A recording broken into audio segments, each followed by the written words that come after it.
श्री कृष्ण के मार्गदर्शन के प्रमुख सिद्धांत कर्तव्य पालन। श्री कृष्ण ने अर्जुन को महाभारत के युद्ध में अपने कर्तव्यों का पालन करने की सलाह दी। उन्होंने सिखाया कि धर्म और न्याय के मार्ग पर चलना ही सर्वोच्च कर्तव्य है। निस्वार्थ सेवा। श्री कृष्ण ने लोगों को निस्वार्थ सेवा और भक्ति का महत्व समझाया। उन्होंने बताया कि भगवान को सच्चे मन से किया गया निस्वार्थ प्रेम और सेवा ही प्रिय है। योग और ध्यान।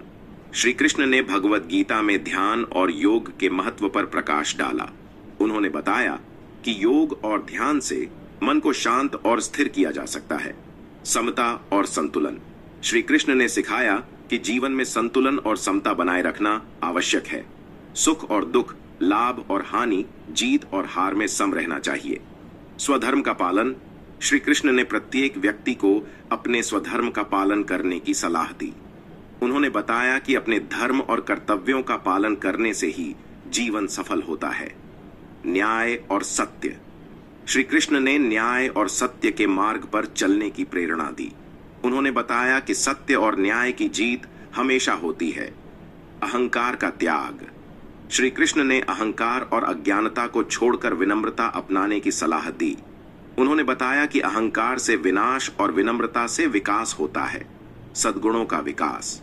श्री कृष्ण ने सद्गुणों जैसे प्रेम, करुणा, दया और सहनशीलता का विकास करने की प्रेरणा दी। इन गुणों से जीवन में शांति और समृद्धि आती है। भक्ति मार्ग। श्री कृष्ण ने भक्ति को सर्वोच्च मार्ग बताया।